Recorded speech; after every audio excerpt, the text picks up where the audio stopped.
Saudações, deuses imortais! Sejam muito bem-vindos a mais um episódio de Wondernautas. No podcast de hoje, teremos o tema Quanto mais velho, mais sábio ou arrogante? Estaremos discutindo algumas questões relacionadas à prepotência de certas pessoas quanto à idade, de acharem que idade equivale à sabedoria, de que idade equivale a um maior nível de experiência, e quando essas pessoas subestimam ou desvalorizam a experiência de pessoas mais novas, pessoas ainda mais jovens do que elas, e como isso prejudica as relações sociais dessas pessoas, desses grupos.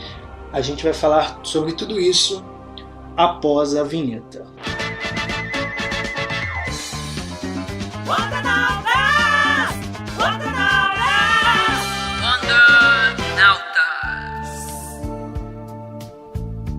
Após a nossa introdução e a nossa vinheta, eu venho aqui apresentar os nossos dois convidados.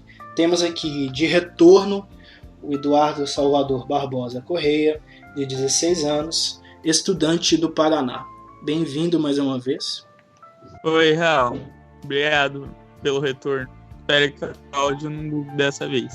Se Gaia quiser, Temos aqui o nosso outro convidado que está chegando ao nosso programa pela primeira vez, mas já é um ouvinte nosso, o João Vitor de Oliveira, de 15 anos, que é estudante e do estado de São Paulo. Bem-vindo você também. Muito obrigado pela recepção e vamos a mais um programa. Com certeza. E antes da gente iniciar nas perguntas, eu gostaria de citar um trecho de um texto que foi publicado na revista digital O Tempo, de 2013, o colunista, ele fala sobre a questão da idade e do avanço do tempo na vida das pessoas, e tem muito a ver com o recorte que a gente está fazendo hoje. O trecho é o seguinte, abre aspas: idoso é quem tem bastante idade, velho é aquele que sabe tudo, acha que já está pronto. Velhos normalmente são arrogantes. Idoso é uma pessoa de 60 anos, 70, 75. Já o velho pode ser aos 15 anos de idade, aos 20, 30, 40, ou seja, velho pode ter qual idade quiser. Velho não tem humildade, não aprende, perece porque é incapaz de acompanhar as mudanças.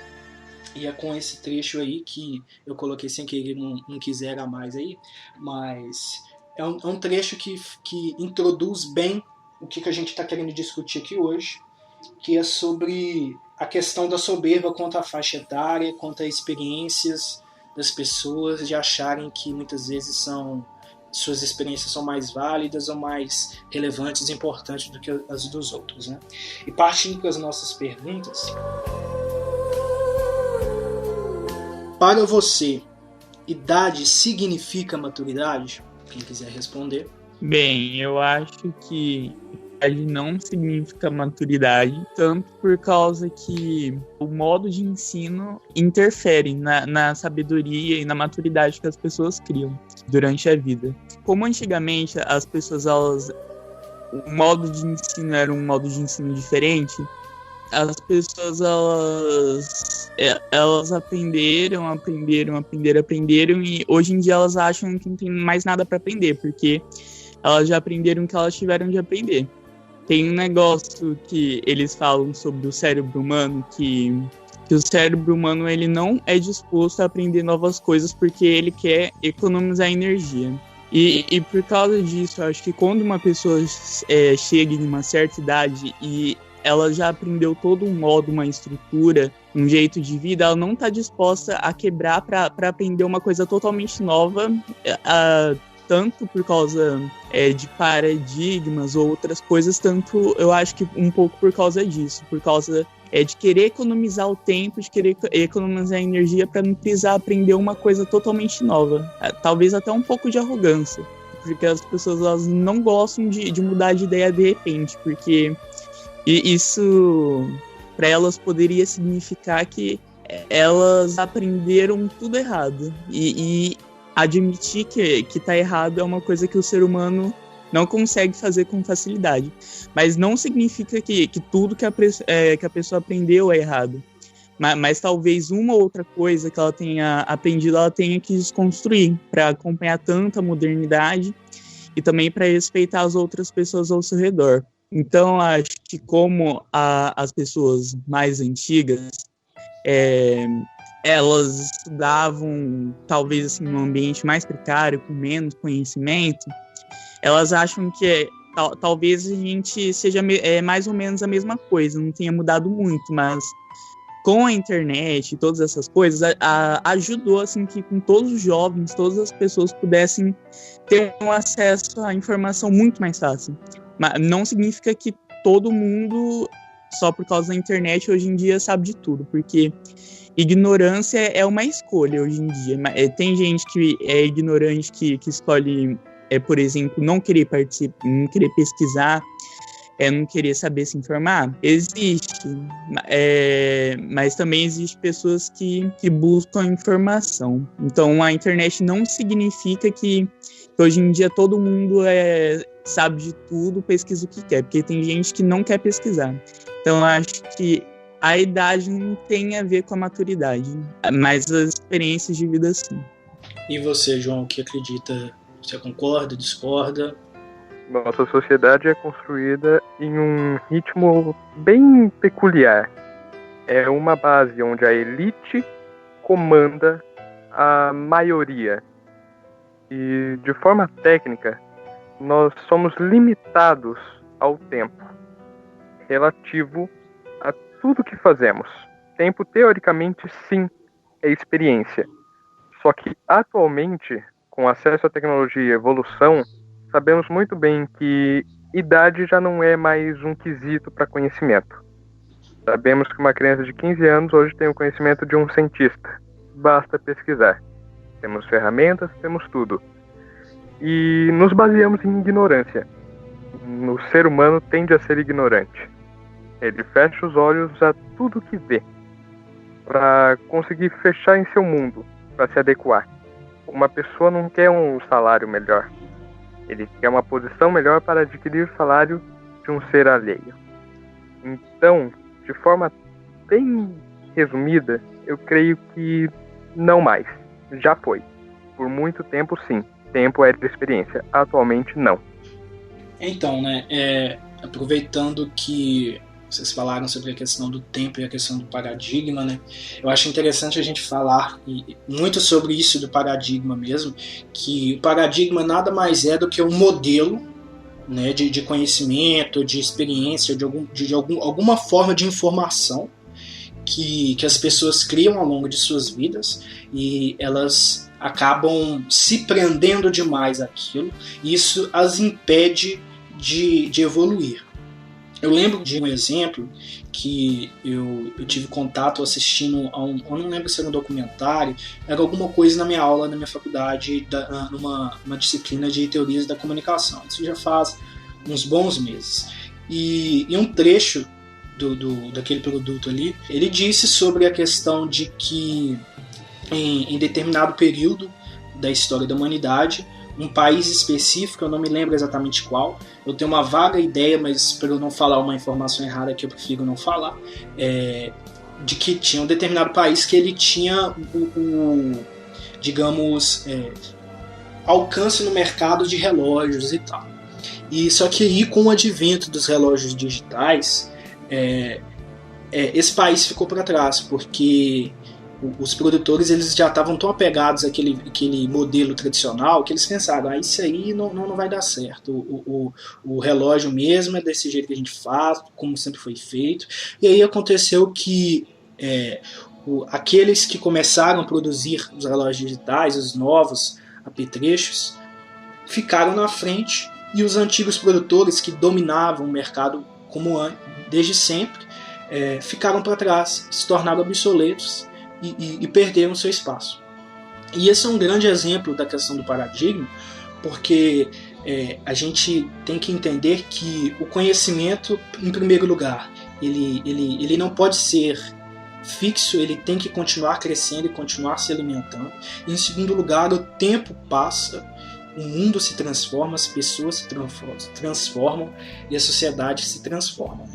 Então, a partir do momento que você fica preso em um paradigma, você se fecha para as novidades e você deixa de ser o sábio para ser o ignorante, independente de quanto conhecimento você possui. A partir do momento que você se fecha para as novas coisas, você deixa de buscar novos modos de fazer, mesmo aquilo que você já está muito inteirado de como se faz, você fica para trás. Um grande exemplo mesmo é o fazer jornalístico. Né? Todo mundo fala que quem se formou em jornalismo há 10 anos fala que as ferramentas, que a forma de aprendizado, que a forma de executar a profissão mudou completamente, porque vem novas tecnologias, vem novas formas de se fazer jornalismo, vem novas formas de se buscar uma notícia, o interesse público se altera, novas coisas vão sendo descobertas, então o fazer jornalístico também precisa mudar. Então é curioso como a gente percebe que até mesmo uma pessoa graduada em uma faculdade, formada, ela pode ter sido o melhor aluno da sua turma. Se ela se fecha somente àquele conhecimento, não busca avançar com o tempo, não busca, digamos, alimentar o seu conhecimento, praticar, conhecer novas formas de fazer aquilo que ele já conhece, essa pessoa fica para trás e ela se torna um ignorante na sua própria sabedoria. Né? E enfim, partindo para a segunda pergunta. Você já viveu experiências em que foi tratado com prepotência por pessoas mais velhas? Eu vou falar que com 16 anos de idade, não tem acontecido tanto, mas não é uma coisa que nunca aconteceu comigo.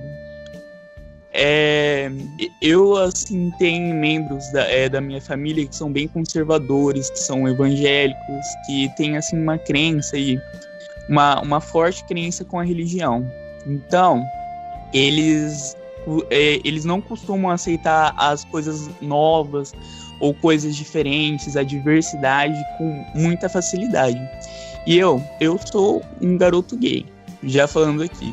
E eu também não sou da religião que eles são. Eu não tenho essa crença da religião evangélica ou cristã, etc. As minhas crenças são outras, vamos dizer assim. Então, como uma pessoa gay e também de outras religiões, eu já sofri muitos discursos desse tipo, assim, querendo me rebaixar, porque eu era uma pessoa com 16 anos, eu ainda não sabia bem o que eu queria, o que eu ouvia, que eu não sabia da vida o suficiente. E que por causa disso, quando eu fosse mais velho, quando eu aprendesse mais, talvez eu mudasse de ideia e de crenças. Mas eu aqui falo que talvez eu mude com o tempo, talvez eu avance com o conhecimento que eu adquira. Mas o conhecimento que eu já tenho hoje, eu acho que já é o suficiente para eu saber o que eu quero no momento, que eu preciso no meu momento do agora. E eu vou estar sempre aberto a qualquer outro tipo de dica ou qualquer conselho que alguém queira me dar, e eu vou ter o meu conhecimento. O meu conhecimento eu vou conseguir julgar o que essa pessoa quer dizer ou o que ela não quer dizer. Eu acho que as pessoas elas acreditam que o conhecimento é tipo uma linha reta que começa do ponto 0 ao ponto 100. E por causa disso, quando chegou no ponto 100 acabou e não existe mais nada depois disso. Mas isso não faz sentido, porque como o Raul disse, as coisas estão sempre mudando no mundo. Mesmo que as outras pessoas não queiram mudar junto. Eu acho, assim, eu acredito que o conhecimento seja mais como um círculo, como se fosse assim, na minha percepção, eu digo que o conhecimento é uma torre que está sendo construída e está dando várias voltas, e eu estou sempre indo do ponto A ao ponto B, mas voltando, eu estou sempre girando. Eu vou do ponto A, do ponto B e do ponto A, só cada vez eu estou subindo um pouco mais e olhando as coisas antigas com outros olhos, com um olhar mais amplo, mais de cima. Então, eu já sofri esse tipo de represália ou prepotência de outras pessoas. Entendo. E você, João, o que tem a dizer sobre isso? Eu achei interessante o falar dele, e acho que é de acordo mútuo. De minha visão, felizmente, aonde eu moro, nunca ocorreu este fato. Nunca tive problemas em duvidarem de minha sabedoria e capacidade por meio de minha idade. Eu nunca tive. E acredito que eu sou bem aberto a ideias, a opiniões, a tudo. Algumas coisas eu discordo, mas no momento não convém falar. E, de certa forma, a visão dele é certíssima. O ensino jamais terá um fim. Ele tem um início. A partir do momento que você quer começar a conhecer algo, você tem a oportunidade de correr atrás disso. Mas você jamais vai ter a oportunidade de deixar de aprender sobre o tema, pois isso não é inviável. O mundo sempre está se renovando, novas técnicas estão surgindo, ferramentas, ideias, termos, tudo se renova, tudo se troca, nada se fixa. O tempo nunca se limita a algo e é sempre extenso. Então a visão do ponto A ao ponto B ser um círculo sem fim, onde sobe como uma torre, uma construção sólida, eu acredito que seja a definição ideal para esse tipo de assunto. Pois é, né? Eu penso de forma bem parecida com vocês. Eu acho que, como eu sempre digo, né? Eu sou sincrético na religião, nas crenças, então eu acredito que formas de ver o mundo diferentes são sempre bem-vindas, e eu penso mesmo sobre a interpretação de como é o conhecimento e como são outras formas de entendimento, de narrativas. Eu acho que muita coisa a gente acrescenta quando a gente valoriza diversas formas de enxergar o mundo, né? Eu acho que a gente só não pode cair na falha de determinar coisas que já são fatos, né? Por exemplo, você chegar e falar que uma pessoa, sei lá, uma pessoa branca, ela sofre um racismo inverso, sabe? Quando a gente já sabe que o racismo é uma coisa estrutural de eras e de séculos, de décadas, de um longo espaço de tempo em que ocorreu violência, ocorreu opressão contra determinadas pessoas, e você chegar em plenos dias atuais, em pleno 2020, e dizer que existe um racismo contra as pessoas brancas, desconsiderando todo esse histórico, aí já não é uma questão de uma visão de mundo possível, né? É uma prepotência, uma ignorância, né? Então realmente existe uma diferença. Tem muito a ver também com podcasts anteriores em que a gente discutiu questões sobre fato e diferença entre fato e opinião, quando você deve falar e quando você deve ouvir. A gente já falou muito sobre isso aqui. Mas focando especificamente no nosso recorte aqui, na nossa pergunta, eu acho essa pergunta importante porque eu mesmo já vivi experiências desse tipo, e eu percebo que os adultos, digamos assim, considerando na época que eu tinha meus 12, 13, 14 anos, os adultos, eles se incomodam com crianças e com adolescentes que são muito ativos e muito, digamos, argumentativos.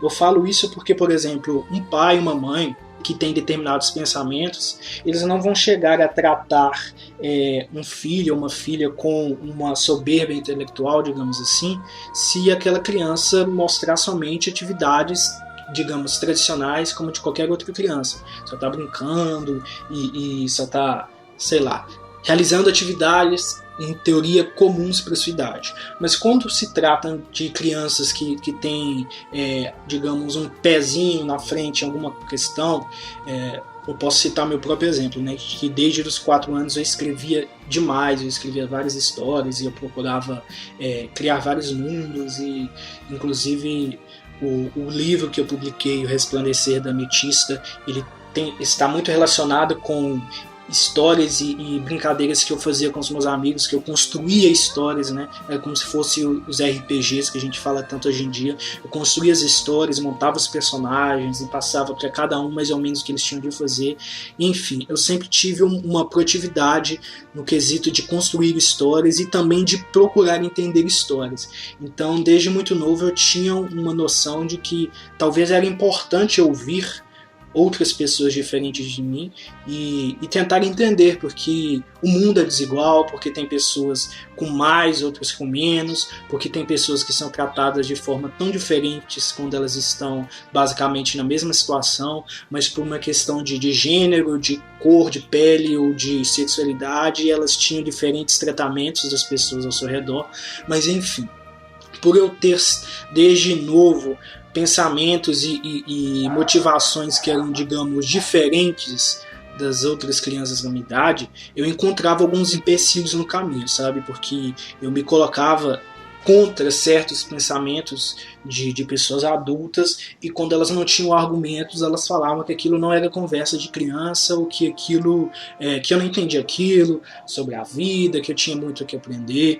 E sim, a gente está falando aqui sobre tudo isso. Com toda certeza, uma criança, um adolescente tem muito a aprender, mas o fato é, quem não tem muito a aprender? Né? Como o trecho que eu li sobre aquele artigo, né, da revista O Tempo, da empresa, quem não tem muito a aprender nessa vida, não é? Quem já aprendeu o suficiente para chegar e dizer, eu não preciso aprender mais nada, eu sei sobre tudo, eu domino tudo, eu entendo de tudo? Ninguém. Sabe? Ninguém tem conhecimento suficiente para chegar para você e falar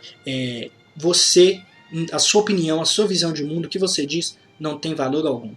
É muito diferente quando você, é isso que os ouvintes precisam entender também, é muito diferente quando você está em um lugar de fala específico e as suas experiências são bem mais válidas naquele tipo de assunto do que uma pessoa que não está naquele lugar de fala. Por exemplo, se você é um homem e você vai falar sobre feminismo com uma mulher, é evidente que as vivências e experiências daquela mulher sempre vão ser mais importantes e mais fundamentais do que as suas, independente de idade, porque ela é uma mulher, você não. Então, isso de lugar de fala é fundamental. Mas quando a gente está falando sobre assuntos que não envolvem experiências pessoais específicas, como por exemplo você falar sobre a questão de respeitar o outro, isso é um assunto universal. Todo mundo tem que saber respeitar o outro. Todos nós temos que falar sobre isso. Quando a gente fala sobre respeitar o outro, e aí uma pessoa ela não tem argumento, ela tenta te silenciar dizendo que você é mais novo, que você não sabe de nada, ou que está escrito na Bíblia que é assim que é assado, enfim, diversos argumentos silenciadores, aí a gente já tem um erro. E a gente já tem um erro grave, porque comunicação, diálogo, conversa, ela é feita quando duas pessoas falam e duas pessoas escutam, pelo menos. Se você está só falando, ou se você só está silenciando a outra pessoa, não tem conversa, não tem diálogo, e você não aprende. Muitos dos meus maiores professores da minha vida, ao longo de todos esses anos que eu já estudei, os que mais me marcaram, sempre valorizaram, e eu tenho certeza que eles ainda valorizam a ideia de que os alunos também ensinam para os seus professores, sabe? E os professores com 10, 20, 30, 40 anos de carreira, mas eles sabem que eles ainda têm a aprender. Porque todos nós, todas as pessoas têm experiências, têm vivências, e muitas das vezes uma pessoa mais nova pode ter aprendido e conhecido algum tipo de conteúdo, algum tipo de mensagem, passado por alguma coisa que uma pessoa mais velha não passou, sabe? E eu acho que é importante essa pessoa mais velha entender que silenciar o outro por causa de idade é um sinal de arrogância, sim, sabe? As pessoas mais velhas da nossa família, os adultos, digamos assim, eles não têm o direito de silenciar uma criança ou um jovem só por causa dessa questão da idade. Eu acho que é fundamental falar sobre isso também, porque é muitas das vezes por causa dessas questões que crianças, jovens e adolescentes passam por experiências traumáticas e elas vivem sabe, questões de abuso ou questões de outros tipos que são traumáticas, que machucam elas, e elas não recebem auxílio, porque elas estão ali buscando a ajuda do adulto, tentando passar de alguma forma, e aquela pessoa que era para protegê-la subestima ou acha que é uma coisa da cabeça da criança ou do adolescente, ou acha que está inventando. E isso a gente pode ir até em questões sobrenaturais, por exemplo, quando uma criança relata que ela está vendo alguma coisa, ela está sentindo alguma coisa, e o adulto fala, isso aí é coisa da sua cabeça, você sonhou. Eu já cansei de ouvir relatos e histórias desse tipo, que se o adulto tivesse ouvido a criança ou adolescente, muita coisa teria sido evitada na vida daquela pessoa, sabe? Mas, enfim, avançando para a nossa próxima pergunta.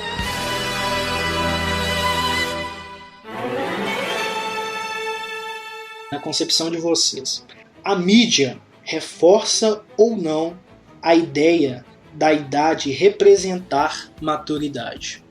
Eu vou responder primeiro porque eu lembro de algumas séries que eu já vi esse tipo de coisa sendo reforçado. Mas mais umas séries das décadas passadas, como por exemplo anos 90, anos 80 e por aí. Por exemplo, as séries que eu costumo assistir, elas têm uns episódios específicos ou momentos específicos que o roteiro é basicamente o seguinte.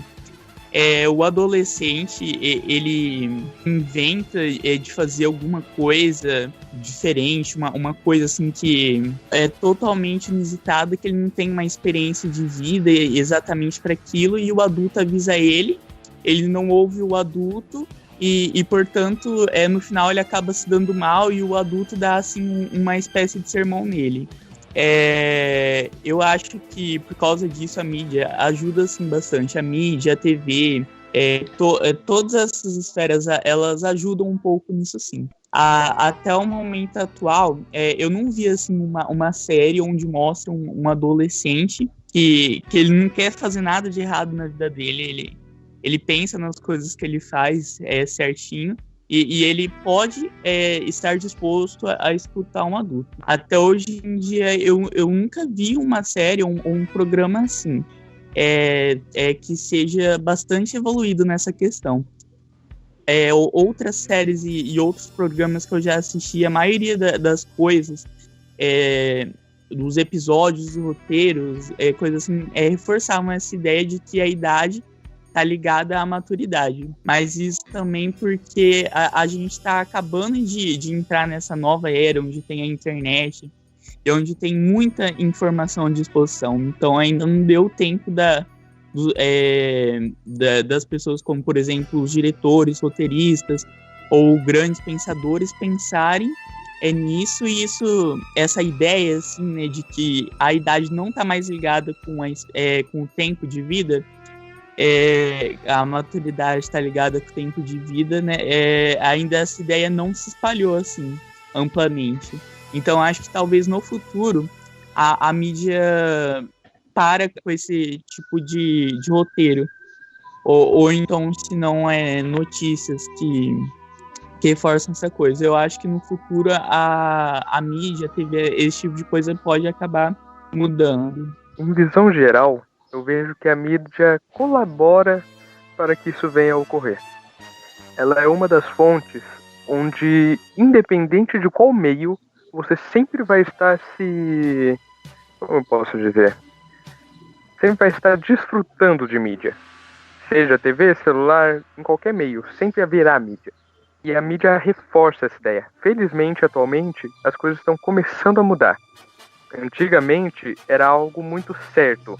A mídia dominava tudo, e tudo que ela colocava era absorvido pela população e pessoas em geral.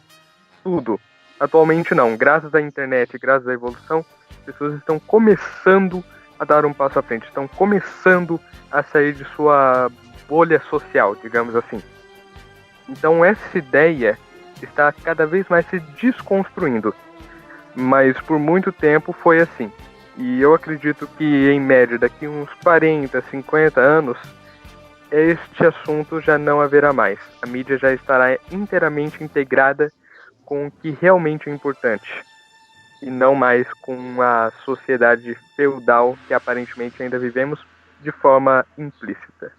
Eu acho que as colocações que vocês fizeram são muito pertinentes e interessantes, e enquanto vocês falavam aí, eu estava pensando em um outro aspecto desse assunto também, que é a mídia, quando ela representa esses jovens, esses adolescentes, não só faz de uma forma em que eles quase sempre são muito inconsequentes e cria-se um estereótipo de que o adolescente sempre é inconsequente, sempre é irresponsável, como também glamoriza esse recorte da vida delas. Se a gente pegar, por exemplo, Riverdale, que é uma série muito famosa desde que começou e tem um público assim grande, sabe?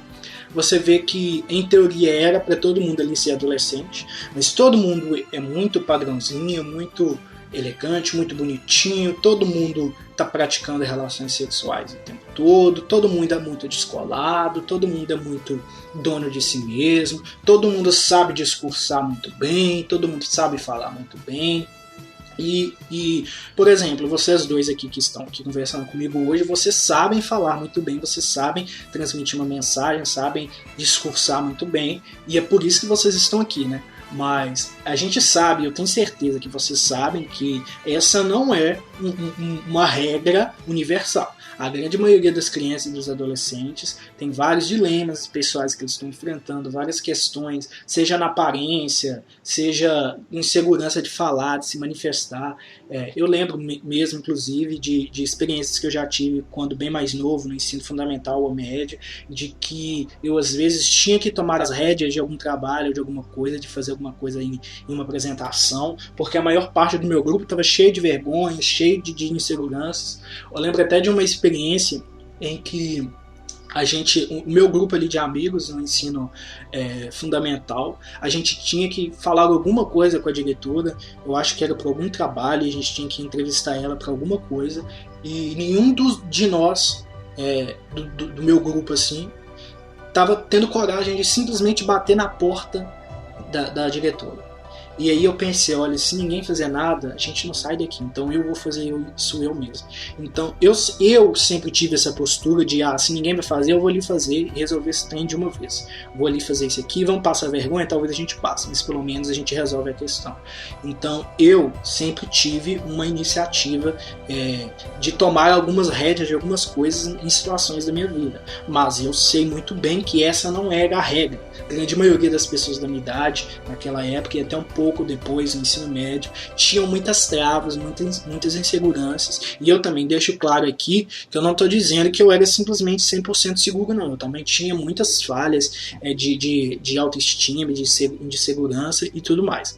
Mas o fato é que essas produções como Riverdale e outras produções teens pintam o adolescente como um estereótipo de um inconsequente, o irresponsável, aquele que acha que sabe de tudo e que não tem insegurança, que não tem problemas, que não tem nada. Porque a gente vê que até mesmo em programas em que eles falam sobre a questão das drogas e violência, abusos, alguns produtos falam muito bem sobre isso de fato, mas quase nenhum aborda questões que são tão óbvias e questões que são tão naturais, mas que são parte daquela vivência, daquele tempo de vida daquela pessoa, sabe? Que são essas questões das inseguranças, dos medos, e tratar de uma forma que seja natural, mostrando que a grande maioria das pessoas nessa idade, nesse tempo, não sabem o que querem da vida, sabe? São inseguros, tem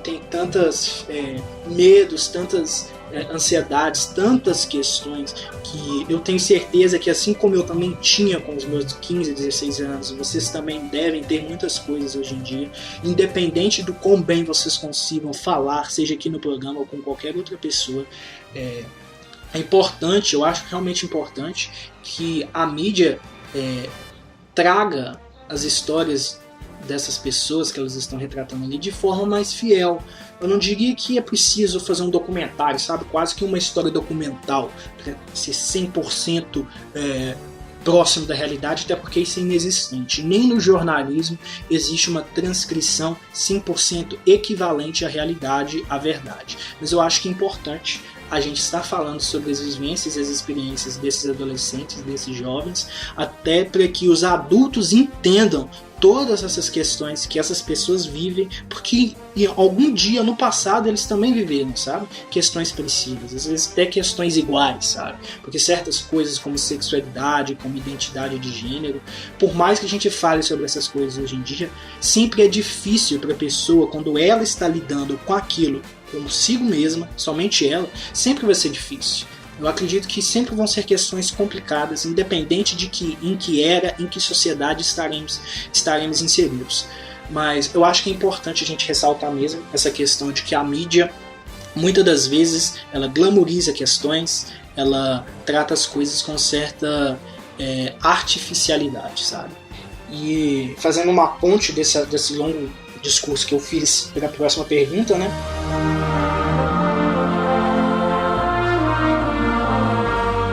Como obras da ficção podem incentivar as pessoas a valorizarem experiências de todas as idades?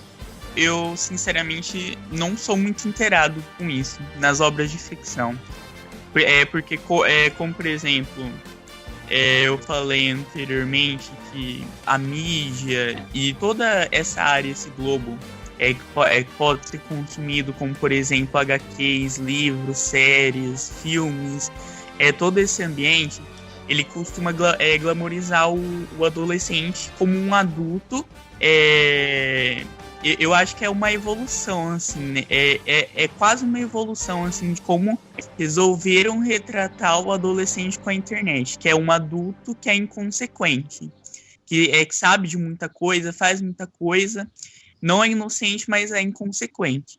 E eu sei que existem, por exemplo, quadrinhos como Novos Titãs, mas principalmente agora no Renascimento, que a maioria deles tem uma característica de adolescente mesmo. Mas no passado, nas HQs, por exemplo, na DC, os Novos Titãs do pós-crise, eles eram como adultos, mesmo tendo uma idade de 16 anos, 15, 17, todos eles eram mais ou menos como um adulto. Mais recentemente que, por exemplo, nas HQs, eles são mais criançones. Eu não li, então eu também não tenho muito como criticar isso. E eu sinceramente não sei como a mídia, a ficção científica poderia ajudar a melhorar. Eu acho que talvez no futuro o tipo de histórias que eles começassem a escrever fossem diferentes, como por exemplo mostrando, como o Raul falou, uma história mais natural, pessoas mais naturais, mais condizentes assim, com o nosso mundo, tanto se falando em diversidade ou então se não em questão de problema, tendo problemas como insegurança, problemas comuns, como ansiedade, etc. Talvez se no futuro isso fosse trazido, fosse bem mais humanizado, eu acho que poderia ajudar nessa questão de quebrar esse paradigma de idade relacionado com maturidade. Mas eu tô falando que eu tô tomando a iniciativa de falar, como o Raul também estava falando antes. Mas eu não sou a pessoa assim escolhida para esse assunto. Talvez o João tenha mais a acrescentar. Obras de ficção, normalmente produzidas por grandes empresas dos Estados Unidos e demais países de primeiro mundo, têm grande influência em toda a repercussão. Todas as mídias são consumidas, logo alguém tem que produzi-las. Então, se você incentivar que a ideia de uma organização maior, que não é necessário ter tempo para que você tenha conhecimento, seja mais abrangente, seja mais visto por mídia, por meio desses feitos, é interessante, incentiva. Você colocar uma ideia superficial de que um adolescente vai ser regrado é meio inconsequente, porque ele está começando a descobrir. A adolescência é uma era onde as pessoas começam a se descobrir, começam a fluir. Então é necessário mostrar o que realmente acontece. Filmes de ficção tendem a ser mais superficiais. Por exemplo, o nosso amigo citou as HQs. Nas HQs de pós-crise, eu acredito que seja mais o fator deles não serem só adolescentes normais, eles terem o peso de uma carga de um herói. Então, de certa forma, é compreensível essa mentalidade de um adulto, mesmo com a idade que eles portam. Mas, em geral, a mídia sempre esboça, como o Raul chegou a comentar, um adolescente meio que caricato, um adolescente que é bem falho, bem desorganizado, que não consegue manter sua ideologia, é algo mais superficial. E sabemos que muitas das vezes não é assim. Tem lá seus defeitos, mas também tem suas peculiaridades. De certa forma, é isso que eu tenho a comentar. Falou tudo. Falou o que eu não disse. Eu só queria acrescentar que é difícil. Adultos, assim, mesmo que eles queiram passar essa ideia de colocar adolescentes mais normais, mais naturais, ou mais condizentes assim, com a vida real, é difícil. Só espalhar a ideia, eu acho que não seja muito eficiente. Porque espalhar a ideia é uma coisa, mas eu acho que encontrar a solução é um pouco mais difícil. Eu até entendo o que vocês falaram, mas antes da gente avançar, eu só queria fazer uma reflexão aqui, que eu nem vou falar muito sobre isso, mas na minha opinião, eu acho que existe uma ferramenta essencial para que qualquer história fale sobre qualquer tipo de pessoa, mesmo que não seja aquela pessoa que esteja escrevendo aquilo. Por exemplo, é quase impossível você supor ou imaginar que um adolescente vai estar escrevendo um roteiro para um filme, para uma série, para alguma coisa do tipo. Mas existe um recurso, uma ferramenta essencial que faz com que qualquer pessoa consiga falar sobre qualquer história. Consultoria. Você não sabe que experiências aquele tipo de pessoa está vivendo? Consulte uma pessoa que vive aquilo. Você quer falar sobre a questão do racismo, mesmo quando você é branco? Consulte pessoas que vivem o racismo na pele. Se você consulta, se você procura pessoas que vivem aquelas experiências, você vai conseguir construir uma boa história. Porque se o jornalismo consegue falar sobre histórias, mesmo quando o repórter, a pessoa que está escrevendo a matéria não vive aquilo, então a ficção também consegue. É claro que é um outro tipo de construção, uma outra narrativa, é algo mais literário, é claro, mas é possível quando você tem o discernimento para entender, olha, eu acho que eu preciso procurar alguém que vive isso para falar sobre isso. Você consegue falar. Qualquer boa pessoa no sentido de um bom escritor, um bom roteirista, um bom diretor, consegue contar uma história de uma experiência que ele não viveu se ele faz uma consultoria. Pelo menos é o meu pensamento. E partindo para a nossa próxima pergunta,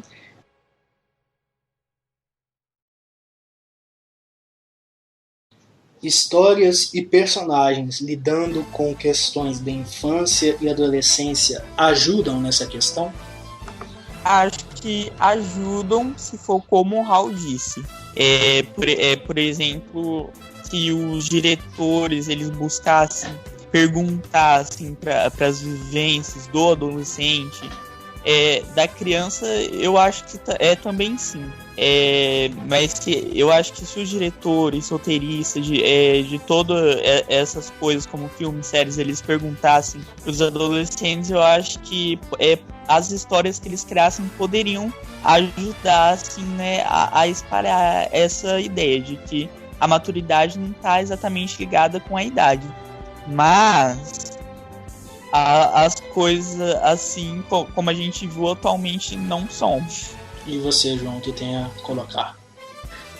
Completamente. Histórias e narrativas em geral que influenciam e idealizam a ideia de um jovem trazem como consequência a característica de uma pessoa física. Uma pessoa física procura histórias, ela lê. Muitos consomem essa mídia e se inspiram em paralelo aos personagens. Muitos buscam ganhar uma personalidade de que se adequa ao seu agrado de algum personagem. Eu mesmo me baseio em um personagem muitas vezes e penso como ele. Só que, de certa forma, a variável que isso cria é muito grande, porque infelizmente nós ainda não temos personagens com características realmente de idealização de o que um jovem não que ele deva ser, mas o que um jovem realmente é. Porque muitos personagens ou são muito certos em termos de politicamente correto, ou são muito errôneos, não conseguem centrar na ideia de um jovem ideal. Porque seja uma HQ dos Jovens Titãs ou da Marvel Comics, eu infelizmente não tenho conhecimento das HQs dessa editora, e mídia em geral, sempre vai haver uma inspiração. Muitos jovens se inspiram em ideais de personagens que elas criam, se baseiam na personalidade deles, se inspiram para si como eles são. Então influenciam diretamente. É o ponto-chave, entre muitas outras mídias, claro.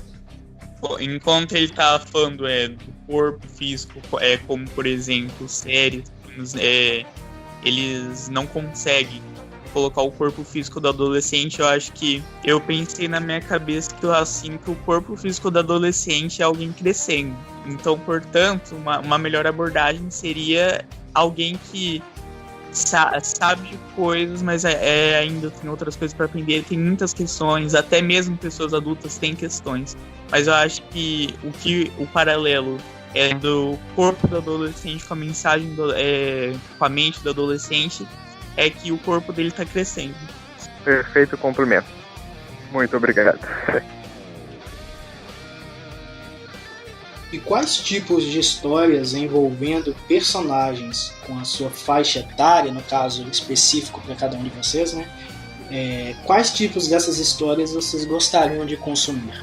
Pode ser talvez uma ideia que muitos não concordem. Mas eu gostaria de ver, por exemplo, mais adolescentes com problemas como ansiedade, insegurança, não só assim como problemas como bulimia ou a própria ansiedade e depressão, porque isso já está sendo adaptado em séries, filmes, HQs, etc. Existem um ou outro personagem que tem um problema como bulimia ou ansiedade, depressão, mas os outros personagens, a maioria dos outros personagens são todos mais corretinhos. Só tem aquele personagem lá para dizer que o roteirista, que o diretor, ele acertou, né, nessa questão de como desenvolver um adolescente. Mas só que todos os adolescentes estão passando assim, por uma fase onde eles estão descobrindo o corpo dele. Eles não sabem se o corpo deles está dentro do padrão, se tem que ter um padrão, se eles têm que seguir um padrão. Todo mundo tem, né, as suas inseguranças. O Raul falou antes disso, então eu acho que alguns achariam desconfortável ler uma HQ ou ver uma mídia que tem adolescentes passando por esse tipo de situações e problemas.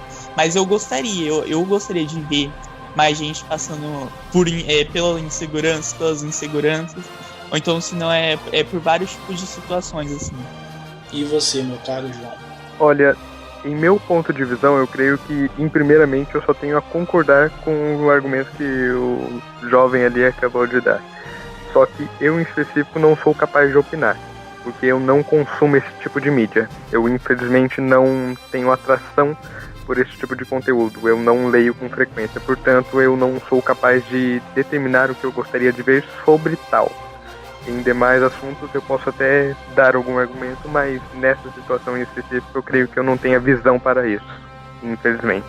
Entendo, é completamente compreensível, né? Porque existe também uma questão que eu acho que é importante a gente ressaltar aqui antes da gente finalizar, que não é só porque você é um adolescente que você tem a obrigação de gostar de consumir material de adolescentes, digamos, entre aspas, porque é algo que eu já acredito e que talvez já deva ter comentado em algum episódio anterior, que as pessoas elas não são limitadas aos estereótipos que os outros colocam sobre elas, sabe?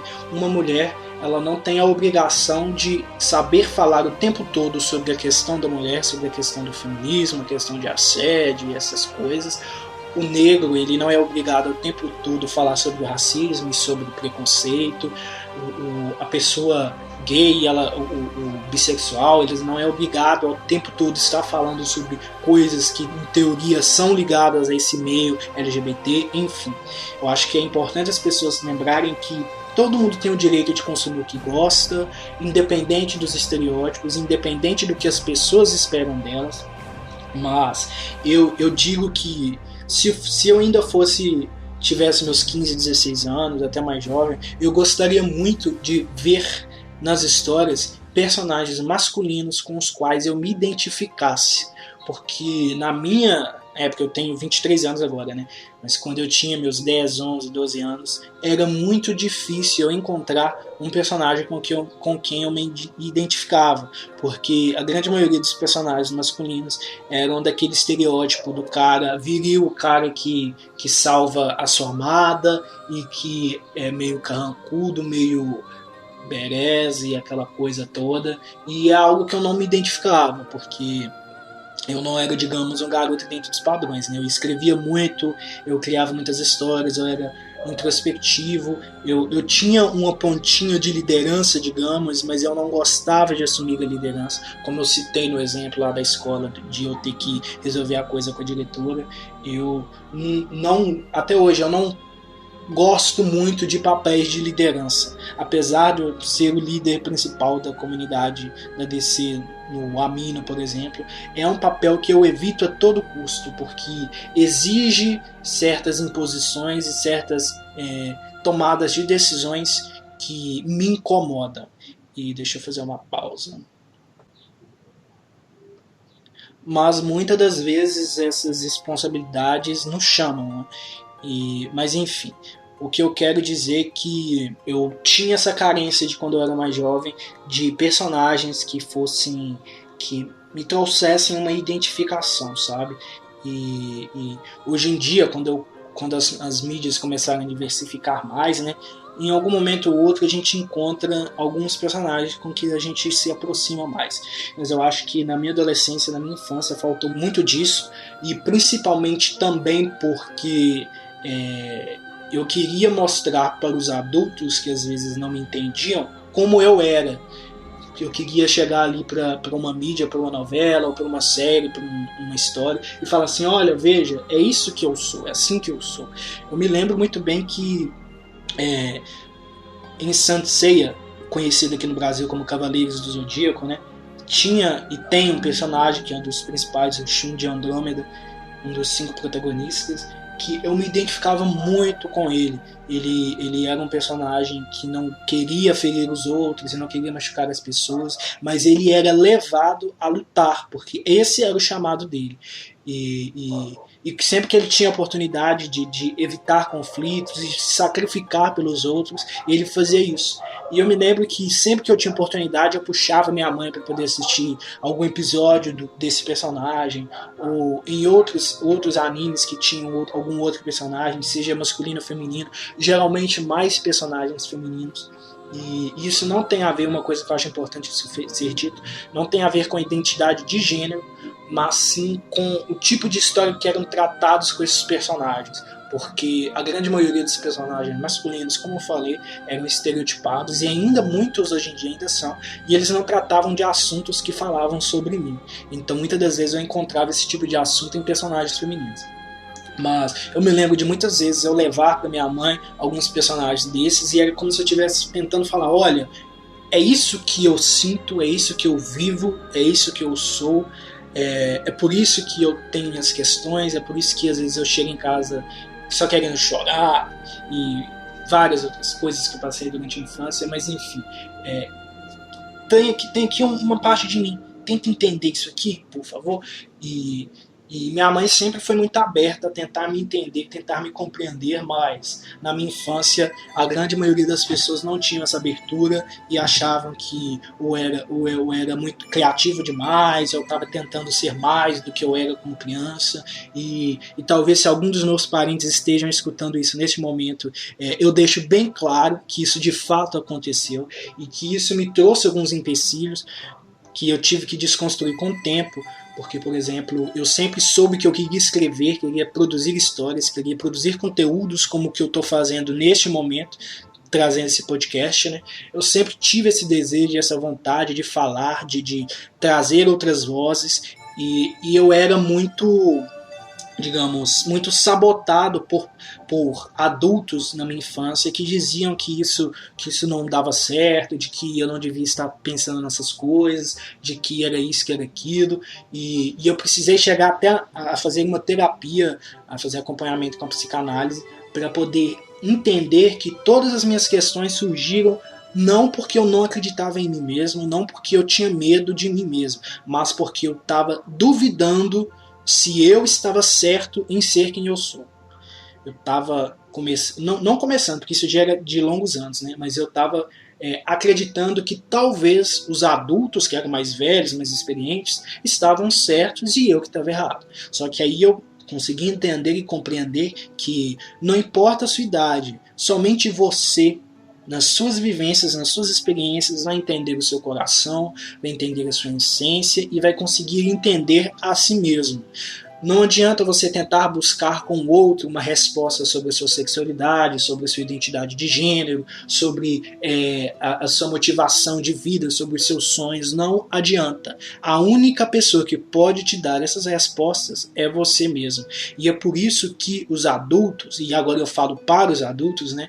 Quem tem filhos, quem tem sobrinhos, quem tem pessoas com a idade aqui dos dois convidados, ou até mais jovens, quem tem contato com essas pessoas, tente buscar entender as experiências desses jovens, dessas crianças, tente respeitá-las, tente valorizar o que elas vivem, o que elas sentem, porque não é só porque elas são mais jovens, não é só porque elas são em teoria mais imaturas, não é só porque elas não sabem sobre o mundo que elas não sabem sobre si mesmas, porque a questão da sexualidade, identidade de gênero e várias outras coisas, a gente já sabe desde muito cedo, desde muito criança, a gente só não entende exatamente como e porquê, mas a gente já sabe que a gente é diferente, a gente já sabe que a gente tem uma questão ou outra, então no fundo todo mundo sabe de si mesmo, talvez não entende os termos, talvez não entenda os porquês, mas todo mundo sabe sobre si mesmo, de alguma forma, em algum aspecto, o que deixa a nossa visão nebulosa, o que deixa a nossa visão confusa, são justamente as imposições das outras pessoas, que chegam para dizer, você está confuso, ou confusa, você não sabe da vida, isso e aquilo, quando na verdade esses adultos, esses responsáveis, deveriam estar tentando ouvir essas crianças, esses jovens, entendê-los, apoiá-los, incentivá-los e levá-los a um caminho de menos sofrimento, de menos conflitos, né? Mas enfim, eu queria trazer esse tema, trouxe aqui vocês dois, porque eu considero que vocês são dois, jovens ainda não maiores de idade, que já viveram muitas coisas e ainda vivem muitas coisas e vão viver muitas coisas, e vocês sabem transmitir, né, parte das coisas que vocês viveram, ainda vão aprender muitas coisas, assim como eu vou aprender muitas coisas, e como eu costumo dizer, se vocês acham que vocês aprendem comigo, o mesmo é válido, eu também aprendo com vocês. Eu acho que todo mundo aprende com todo mundo a partir do momento que a pessoa se abre para o aprendizado, quebra o paradigma, quebra a arrogância de achar que é superior, seja por idade ou seja por qualquer outra questão. Eu acho que muito disso tem que ser falado na mídia, nas mensagens, seja no podcast, como a gente está fazendo aqui, ou em outros meios. Eu acho que muito disso tem que ser falado, que as experiências das pessoas não são menos importantes por questões de idade ou de qualquer outra coisa. Toda vida importa, toda experiência importa, e todo mundo pode aprender com todo mundo, né? Então é isso, eu gostaria de agradecer a vocês dois pela conversa de hoje e passar a palavra para vocês, pelo que vocês querem colocar de momentos finais, falar alguma coisa. A palavra é de vocês. A única coisa que eu queria dizer enquanto o Raul ele falava, e eu tava prestando atenção, é que eu acho que a maioria das coisas acontece por dentro. É que nem ele falou, que a gente já costuma saber sobre nós mesmos, mas expressar isso pra fora é muito difícil, de verdade. Então eu gostaria de dar um tchau e até a próxima, se tiver uma próxima. Com certeza, se Gaia quiser vai ter sim. E você, João, suas palavras finais de despedida? Primeiramente, eu gostaria de agradecer por essa maravilhosa conversa, por a oportunidade de estar com vocês e por ter tido essa lição, essa carga de conhecimento que eu também consegui absorver deste papo todo, e dizer que é concordância mútua. O ser humano tem a capacidade de se conhecer desde o nascimento até o fim de sua vida. Só que expressar isso é muito difícil, porque a sociedade não lhe dá a oportunidade. Então seja você mesmo, independente do que os outros pensem, porque só você sabe a carga que você tem. Muito obrigado, Raul. E muito obrigado a você também, companheiro. Eu que agradeço imensamente, e foi muito boa a nossa conversa aqui, né? E eu acho que talvez tenha sido interessante para todos nós aqui, para os ouvintes, né? Para quem esteja ouvindo esse programa quando for publicado, for lançado, porque eu acho que tudo pode nos trazer conhecimento, tudo pode nos trazer informações e nos dar alguns toques, né, sobre coisas que talvez a gente não estivesse prestando atenção.